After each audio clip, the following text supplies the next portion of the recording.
My sister started planning her wedding at our family Lakehouse that I inherited, then launched a GoFundMe when I said no. Update: Mom is suing me. Hi everyone. Today's story will blow your mind, but really quick, if you enjoy this content, hit that subscribe button. Channel's been a bit quiet lately, and your support keeps it all going. Let's jump in. Original post, r/am asshole. Throwaway account for obvious reasons. I, 32M, need some perspective on a family situation that's tearing me apart. 6 months ago, my grandfather passed away. He was an incredible man who built his construction business from nothing and taught me everything I know about hard work and integrity. When I was 15, he started taking me to job sites every summer, teaching me the trade. By 18, I was working full-time for him while attending community college at night. My sister Emily, 25F, took a different path. She went to an expensive private university, my parents took out loans, studied art history, and spent her summers traveling Europe with friends. She visited Grandpa maybe twice a year, usually around holidays when gifts were involved. I'm not judging her choices, we're just different people. When Grandpa's will was read, he left me his lake house in Vermont. This isn't just any property. It's a beautiful 4-bedroom cabin on 10 acres with private lake access, worth approximately $850,000. He left Emily $50,000 cash and his vintage watch collection, worth about $30,000. The rest of his estate was divided among various charities. The will included a letter explaining his decisions. For me, he wrote about our shared memories at the Lakehouse, teaching me to fish, the dock we rebuilt together, the summers the first spent there learning carpentry. He said he wanted the property to stay with someone who understood its true value beyond money. For Emily, he mentioned being proud of her artistic pursuits and hoped the money would help her establish her career. My mother Janet, 54F, was furious. She's been calling me daily, insisting that family wealth should benefit all children equally, regardless of what grandparents intended. She argues that Grandpa was old-fashioned and played favorites because I'm male and worked in construction like him. She's demanding I sell the lake house and split the proceeds with Emily. Here's where I'm conflicted. I love my sister. We've always been close despite our differences. Emily herself hasn't directly asked for the money, but she's made comments about how lucky I am and how the house could solve all her problems.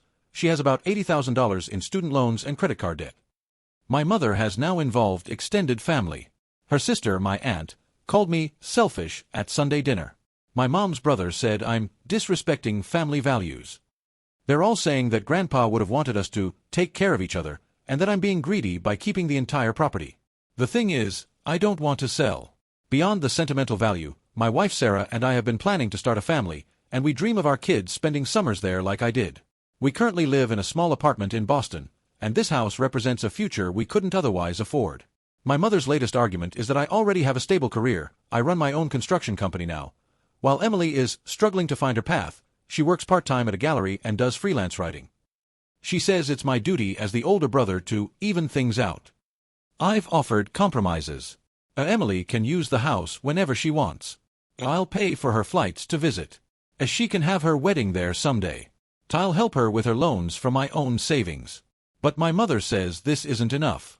She wants me to either sell and split the money or buy Emily out for $400,000, half the value minus her inheritance. Reddit, AITA for keeping my grandfather's lake house even though it created an unfair inheritance split? Update 1, posted 3 weeks later. Well, this escalated quickly. Thank you to everyone who responded to my original post. The consensus was pretty clear. I'm NTA and should honor my grandfather's wishes. I felt validated but was still hoping to find a peaceful resolution. That hope died this weekend. I need to provide some background first. After my original post, I had a long conversation with Emily. She admitted she was hurt by the inheritance disparity but said she understood Grandpa's reasoning. We hugged it out, and I thought we were good.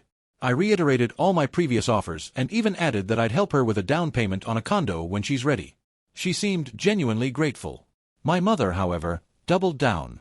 She started a family group chat titled Fairness for Emily, where she shared articles about inheritance inequality and how it destroys families. I muted the chat, but my wife Sarah showed me the highlights. Janet was building a case that I was a manipulative son who poisoned Grandpa against his own granddaughter. Last Thursday, Emily called me excitedly about her boyfriend Mark proposing. I was thrilled for her and immediately offered the lake house for their wedding. She squealed with joy and started talking about a rustic, elegant summer wedding next June. Fast forward to Sunday. Sarah and I drove up to the Lakehouse for the weekend to do some maintenance. The place needed work. Grandpa had been ill for 2 years, and things had been neglected. We arrived to find 3 cars in the driveway, Emily's, Mark's, and a van labeled Evergreen Wedding Planning. Inside, Emily was showing a wedding planner around MY house like she owned it. They were discussing removing walls to open up the flow, and talking about updating the dated kitchen for the reception. The planner was taking measurements and photos of every room. When I asked what was happening, Emily cheerfully announced she was getting a head start on planning our family Lakehouse wedding. Note the pronoun. The wedding planner handed me her card and said she was so excited to transform this hidden gem into a venue. I pulled Emily aside and reminded her that this was my house, not a family property. She rolled her eyes and said, "Come on, James. We both know Mom's right. This place should belong to both of us. I'm just planning MY wedding at MY family's Lakehouse." That's when I noticed she'd already posted on Instagram, "Can't wait to marry my best friend at our family's beautiful lake property. 2 hearts #Lakehouse, wedding #family estate #blessed." I told everyone they needed to leave. Emily started crying, saying I was ruining her engagement joy, and being controlling about a house I didn't even pay for. Mark tried to mediate, suggesting we all calm down and discuss this like family. The wedding planner looked mortified and quickly left. Emily called our mother, who arrived within an hour. She lives 40 minutes away, so she must have sped. Janet walked in like she owned the place, didn't even acknowledge Sarah, and started berating me about traumatizing Emily during her special planning day. The argument that followed was ugly. Highlights include a Janet saying Grandpa was mentally declining when he wrote the will. Emily claiming I manipulated a sick old man for financial gain. A Janet threatening to contest the will. The estate lawyer already told me she has no grounds. Emily sobbing that I'm stealing her dream wedding venue. And my mother calling Sarah a gold digger who hit the jackpot. That last comment was when I lost it. Sarah grew up in foster care, worked 3 jobs to put herself through nursing school, and has never asked me for anything. She actually insisted on a prenup before we married to prove she wasn't after money. I told them all to leave my property immediately or I'd call the police for trespassing. Emily screamed that I couldn't ban her from her inheritance. Janet said I was dead to her unless I did the right thing. They left, but not before Emily posted a tearful video on Facebook about how her brother was gatekeeping family property and ruining her wedding dreams. The post went viral in our extended family. I've received dozens of messages calling me heartless, selfish, and not the man Grandpa raised. Sarah and I spent the rest of the weekend in silence, fixing up the dock and trying to process what happened. I found myself talking to Grandpa's picture, apologizing for the drama around his beloved Lakehouse. I've now explicitly revoked my offer to host Emily's wedding. I've also installed security cameras and changed the locks. Emily apparently had made copies of the spare key. My lawyer friend says I should document everything in case they escalate. The family group chat has exploded. Cousins I haven't spoken to in years are weighing in. My dad, who divorced my mom 10 years ago, texted saying he's proud of me for standing my ground and that Grandpa would be too. That made me cry. I don't know how to fix this. I love my sister, but she's showing a side of herself I've never seen. My mother has always been controlling, but this level of manipulation is new. I'm starting to wonder if I ever really knew them. Edit. To clarify some questions. Yes, the will was properly executed with witnesses and a lawyer. Grandpa was evaluated by his doctor 2 months before changing the will, specifically to prevent challenges. The house has been legally transferred to my name. I have title insurance. I'm not worried about legal challenges, just the destruction of my family. Update 2, posted 2 months later. I genuinely never thought I'd be back with another update, but the situation has escalated beyond anything I could have imagined. Buckle up, because this is going to be long. After my last post, I followed Reddit's advice and went low contact with my mother and Emily. I didn't block them entirely, they're still family, but I restricted their social media access and only responded to actual emergencies. For about 3 weeks, things were relatively quiet. I should have known they were planning something. It started with a letter from a lawyer. Not a cease and desist or a lawsuit, yet. It was a formal request for mediation to resolve the unfair distribution of the Patterson estate. Patterson was my grandfather's last name. The letter outlined their position, that my grandfather was unduly influenced, and that the will didn't reflect his true intentions of equal treatment for his grandchildren. I immediately contacted the estate attorney who handled Grandpa's will. He actually laughed, and said this was the most baseless claim he'd seen in 30 years of practice. He pulled out Grandpa's file, which included a medical evaluation confirming mental competency, a video recording of Grandpa explaining his bequests, a previous will showing a consistent pattern: I always got the Lakehouse, Emily always got cash/valuables, a signed statements from witnesses, his doctor and accountant, confirming no undue influence. The lawyer said my mother and Emily were fishing, hoping I'd settle to avoid family drama. He was right. 2 days later, Emily showed up at my construction company office with Mark and a different lawyer. She was wearing what I can only describe as a sympathy costume. No makeup, messy hair, clothes that looked deliberately wrinkled. The lawyer introduced himself as specializing in family inheritance disputes and handed me a document. They weren't just asking for half the Lakehouse value anymore. The document demanded 50% of the Lakehouse value, $425,000. Emotional distress damages for being excluded from the property, $100,000. A reimbursement for wedding venue changes, $50,000. A coverage of Emily's student loans since I got the educational advantage of working with Grandpa, $80,000. Total, $655,000. I actually laughed, which was apparently the wrong response. Emily burst into tears, I'm now convinced they were fake, and wailed about how I was enjoying her misery. Mark comforted her while giving me a death glare. The lawyer said this was a generous offer to avoid a messy public trial. I asked them to leave. Emily's tears mysteriously stopped and she hissed, "You'll regret this, James. Mom was right about you." The mask had fully slipped. That evening, I found out what she meant. Emily had started a GoFundMe titled, "Help Me Fight for My Grandfather's Legacy." The description was a masterpiece of manipulation. My name is Emily Pattison, and I'm heartbroken to share my story. When my beloved grandfather passed, I discovered he'd left our family's historic Lakehouse, worth nearly $1 million, solely to my older brother. This came as a shock, as Grandpa always said the house would be for the family. I believe my grandfather was pressured in his final years. My brother, who worked in Grandpa's construction business, had exclusive access to him while I was away at college, pursuing the education Grandpa always said he wanted for me. Now I'm drowning in student debt while my brother enjoys $1 million property. All I want is fairness, to buy my own home, pay off my education, and honor what I believe were my grandfather's true wishes. Please help me fight for justice and family equality. She'd set the goal at $50,000 for legal fees. Within 24 hours, she'd raised $7,000, mostly from extended family and family friends who didn't know the whole story. The comments were brutal. James should be ashamed. Greedy men always push out the women in the family. Elder abuse is real, report him. Emily, you deserve that house. Your grandfather would be heartbroken. I was advised not to respond publicly, but I couldn't help myself. I posted a single comment with facts. The will was legally sound with medical documentation. Emily received $80,000 in cash and valuables. I offered multiple compromises, including free use of the house. The inheritance reflected our different relationships with Grandpa. My comment was deleted within an hour. Emily had made me unable to comment on the post. Then came the social media campaign. Emily started posting old photos of her and Grandpa with captions like, "I miss you every day. I promise I'm fighting for what's right." Broken heart, she conveniently chose photos from when she was young, none from the past 10 years when she barely visited. My mother joined in, posting essays about inheritance inequality and sexism in family wealth distribution. She started a hashtag Justice for Emily. Their friends shared it. Local influencers picked it up.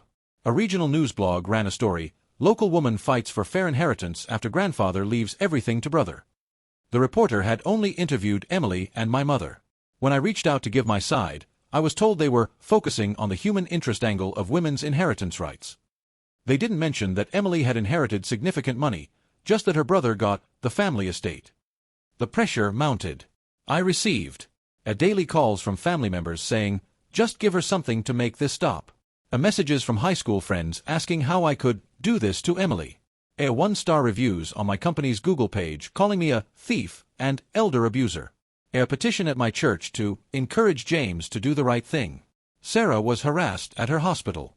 Someone left printouts of Emily's GoFundMe in the break room with, "Is this your husband?" written on them. Her co-workers started treating her differently. One nurse asked if she was proud of marrying into stolen money. We drove to the Lakehouse to escape for a weekend, only to find a "for sale" sign in the yard. Emily had called a realtor and pretended to be the owner. The realtor was showing the property to a couple when we arrived. I had to show documentation proving ownership and threaten legal action before they left. That night, while Sarah and I sat on the dock trying to find peace, I made a decision. I called my lawyer and told him to prepare a cease and desist letter. Not just for the harassment, but for the defamation, the GoFundMe fraud, and the attempted sale of my property. I also did something Grandpa would have approved of. I documented everything. Every post, every message, every false claim. I created a timeline showing Emily's actual relationship with Grandpa, the missed birthdays, the unreturned calls, the visits that only happened when she needed money. Most importantly, I digitized something I'd forgotten about, Grandpa's journals. He'd kept detailed diaries for 40 years. The entries about Emily were heartbreaking. Emily's birthday today. Sent a card and check. No thank you call. Invited Emily to the lake for 4th of July. She said she had plans with friends. Later saw photos of her at a beach house party. Emily needed money for books. Sent $500. James told me he saw her post about her new designer purse the next day. Last will appointment today. Lawyer asked about Emily. Told him she's getting cash, easier for her to use. The lake should go to someone who sees it as more than property value. That last entry was dated just 2 months before he died, when my mother claims he was mentally declining. I'm meeting with my lawyer tomorrow to discuss next steps. I'm done trying to preserve relationships with people who only see dollar signs where memories should be. Grandpa didn't leave me just a house. He left me a reminder of what real family looks like. It looks like summer mornings learning to fish, afternoons rebuilding a dock, evenings listening to stories on the porch. Emily and my mother have made their choice. They've chosen greed over family, lies over truth, manipulation over love. I'm choosing to honor the man who actually knew what family meant. I'll update once more after the legal proceedings, whatever form they take. To those who've supported me through this, thank you. Your voices have helped me stay strong when family tried to break me down. And Grandpa, if you're reading this from wherever you are, I'm keeping my promise. The Lakehouse will stay with someone who understands its true value. Just like you wanted. Final update, posted 4 months after the last. This will be my final update. I've hesitated to write this because it means accepting that my family, as I knew it, is gone. But I owe closure to those who followed this journey, and honestly, I need to write this for my own peace of mind. After my last post, I met with my lawyer and we sent a comprehensive cease and desist letter to both Emily and my mother. It detailed the defamation, harassment, fraudulent GoFundMe, attempted property fraud, and intentional infliction of emotional distress. We demanded the immediate cessation of all defamatory posts, a takedown of the GoFundMe with refunds to all donors, a public retraction of false claims, and no further contact with my wife or me outside of legal channels. Emily's response came within 48 hours, not through her lawyer, but through a Facebook Live video. She sat in her apartment, surrounded by tissues, crying about how her abusive brother was now trying to silence her with legal intimidation. She claimed I was weaponizing wealth to oppress her and painted herself as a David fighting Goliath.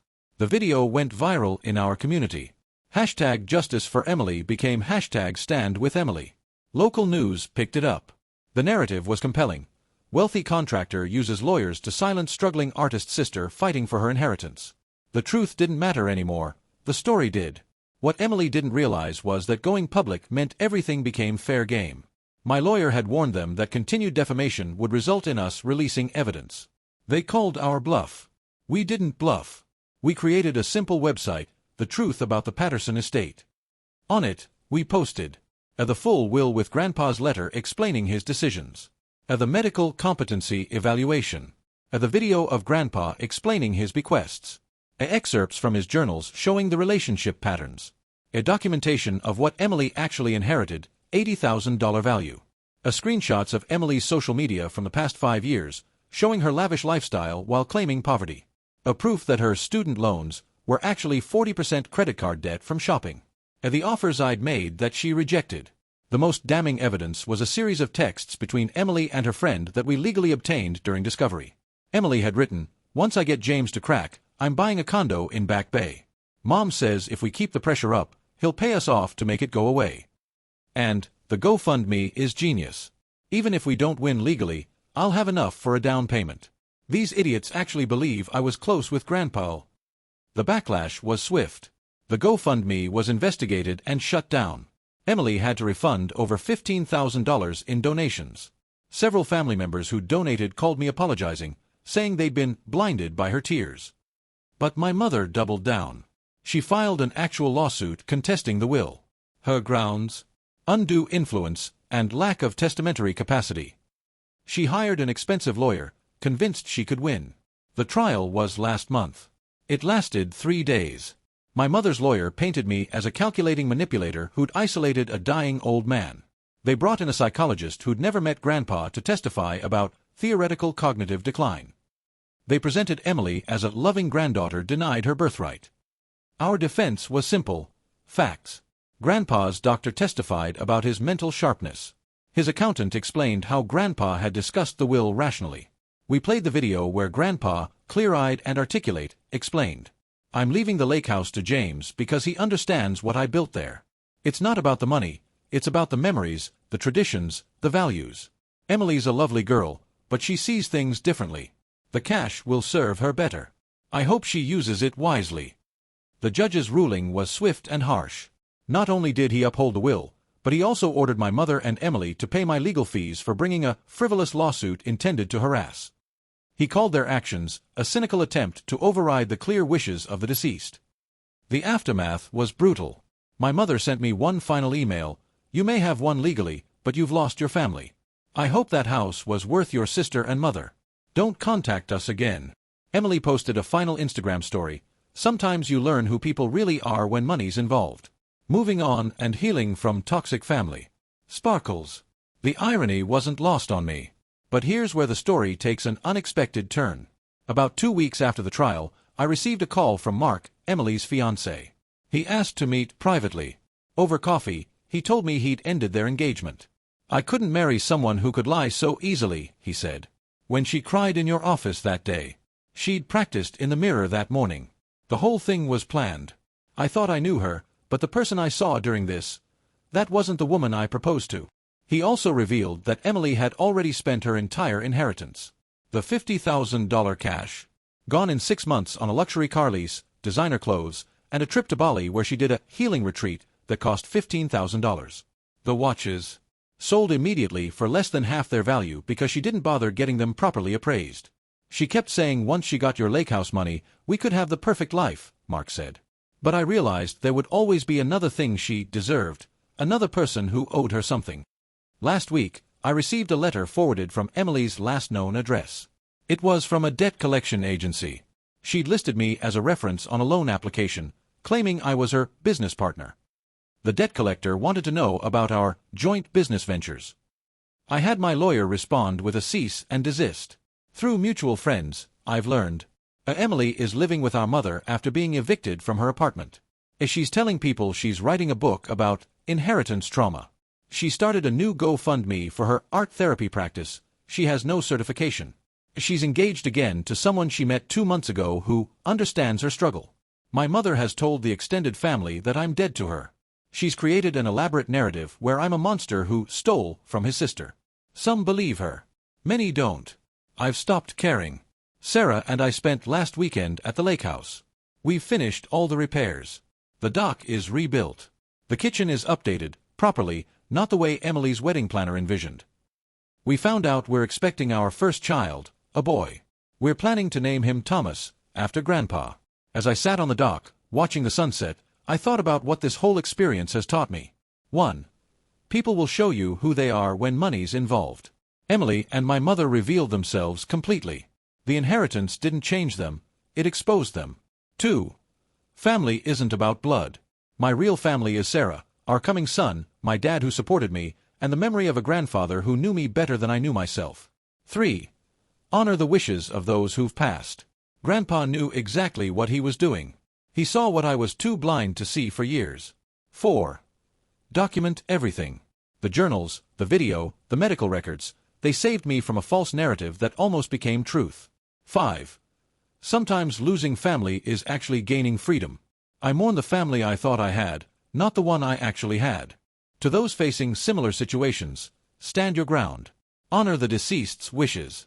Don't let emotional manipulation override legal documents. And remember, someone who truly loves you won't try to take what was freely given to you by someone else. Grandpa's Lakehouse is more than property. It's a testament to a man who valued character over blood, effort over entitlement, and truth over manipulation. Every time I cast a line off the dock we rebuilt together, I thank him for seeing what I couldn't. Emily and my mother made their choices. They chose greed over gratitude, lies over love, manipulation over memory. They'll have to live with that. I've chosen peace, truth, and the legacy of a man who knew that family isn't about splitting everything equally. It's about giving what's right to those who've earned it through love, time, and genuine connection. This Lakehouse isn't my inheritance. My inheritance is the knowledge that I stood for what was right, even when it cost me everything I thought I had. Thank you all for your support through this journey. I won't be updating again. It's time to stop looking back and start building the future Grandpa envisioned when he left me this gift. To Grandpa, I kept my promise. The Lakehouse remains with someone who sees its true value. Your legacy lives on, not in the timber and stone, but in the lessons you taught and the man you helped me become. Until we meet again at that great lake in the sky, tight lines and following seas. James.